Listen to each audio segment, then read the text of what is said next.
silence respectueux de la majesté des paysages. En face, à nos côtés, la montagne se dresse et s'étend, comme pour nous rappeler à nous les humains notre petitesse face à Dame Nature.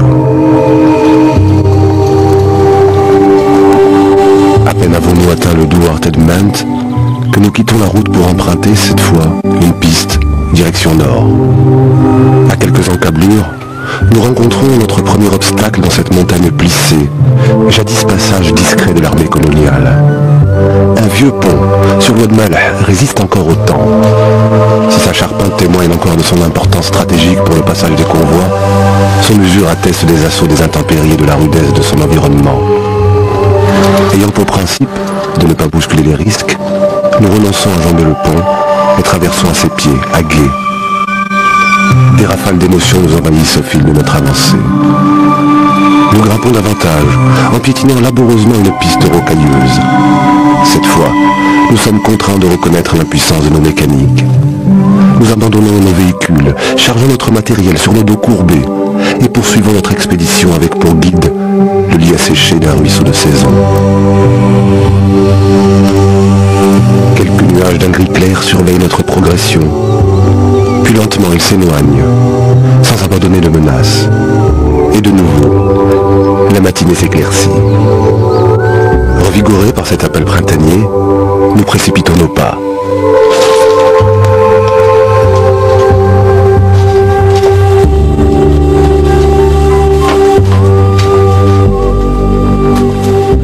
غار أنفيد ولا ولاد عياش، غار ولاد عياش 150 متر ديال العمق. إذا خصنا دابا كنهبطوا ليه، نديرو لاماراج ناتوريل الفوق، نديرو دو سبيت بداك الجهة ياب لتحت.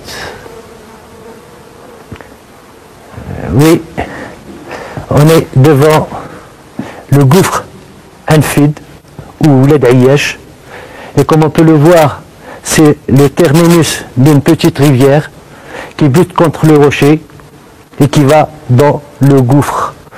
C'est une perte. Tout ce qu'on sait, qu'il fait partie du bassin versant de Melouia.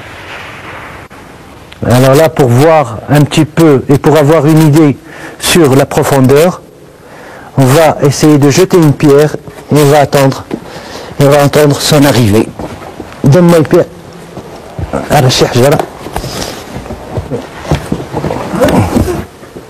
Alors on va voir avec une autre pierre pour évaluer un petit peu la profondeur du gouffre. Alors il doit peser à peu près 2 kilos. Et on va voir.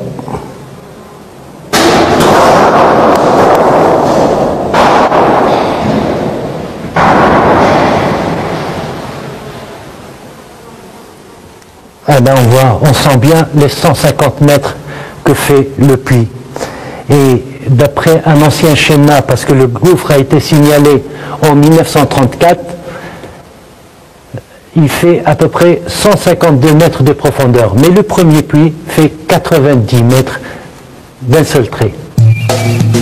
Cette roche calcaire est une roche essentiellement formée de calcite. Elle a pris naissance dans des circonstances géologiques diverses. D'une manière générale, la genèse des calcaires est liée à des mécanismes physico-chimiques et biologiques. À l'échelle du pays, il y a 190 à 200 millions d'années existait dans la mer, qui couvrait à cette période la plus grande partie du Maroc actuel, une sédimentation carbonatée. Découverte en 1934 par une équipe de spéléologues de Taza, elle fut dûment répertoriée et explorée par Norbert Castelet, qui s'y risqua à plus de 150 mètres de profondeur.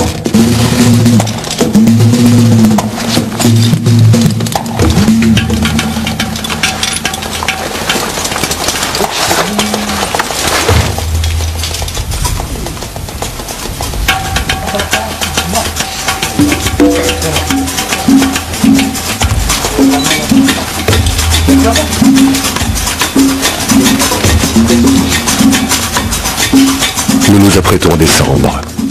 Les harnais sont enfilés, les spits enfoncés dans la roche, les cordes placées au-dessus de la bouche béante.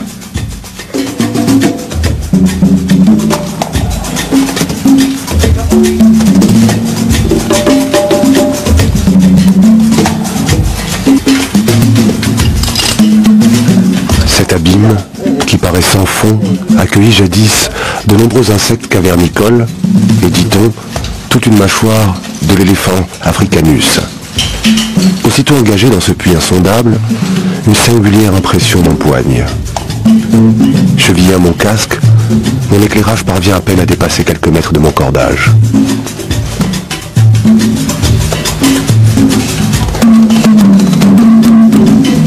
Suspendu au centre de la cavité, je sente les parois pierreuses qui me ceinturent.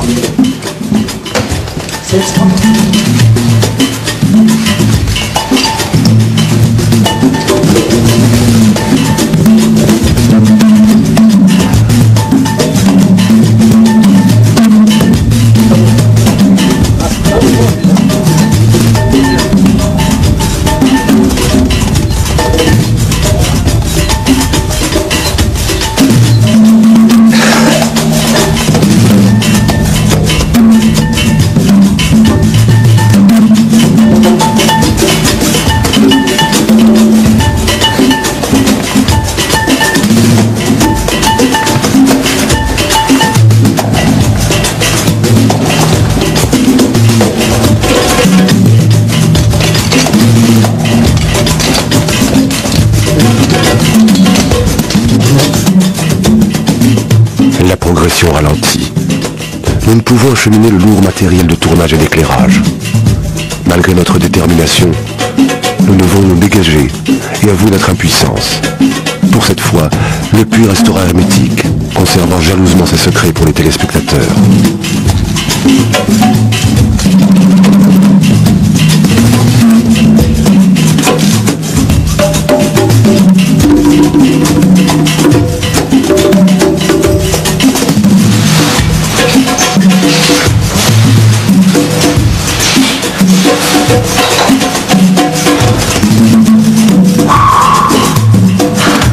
C'est vraiment profond. Un gratte-ciel à l'envers.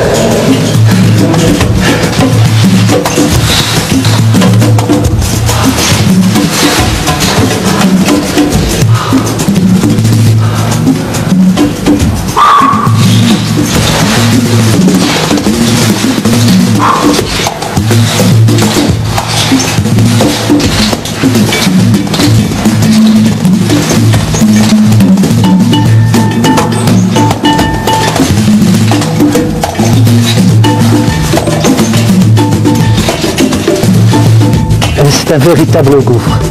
C'est un gouffre au sens strict du terme. Il est tellement profond, et je crois qu'il est signalé à 150 mètres, mais je ne le pense pas. Il dépasse les 200 mètres, il faut que je revienne le mesurer.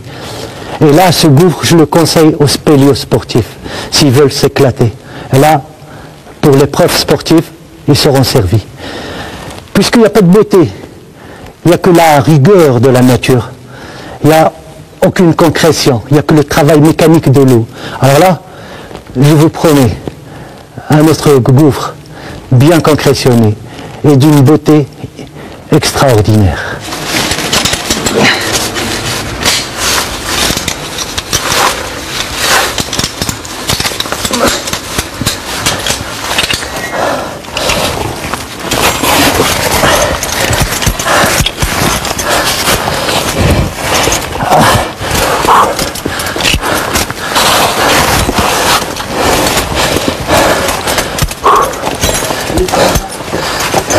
C'est libre!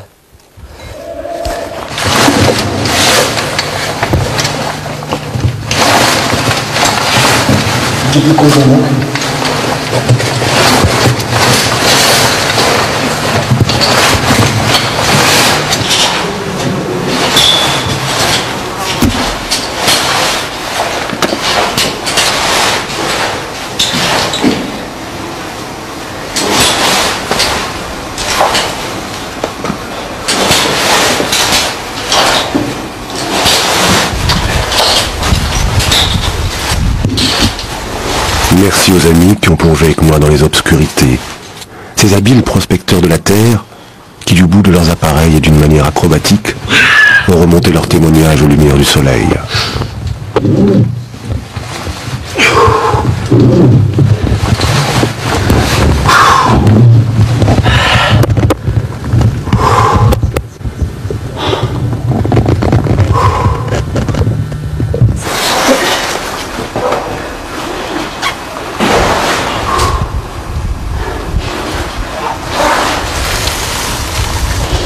Mon ressentiment est d'autant plus fort qu'une équipe anglaise l'aurait pénétré à 214 mètres de profondeur. Cet exploit sonne pour moi comme un prochain défi.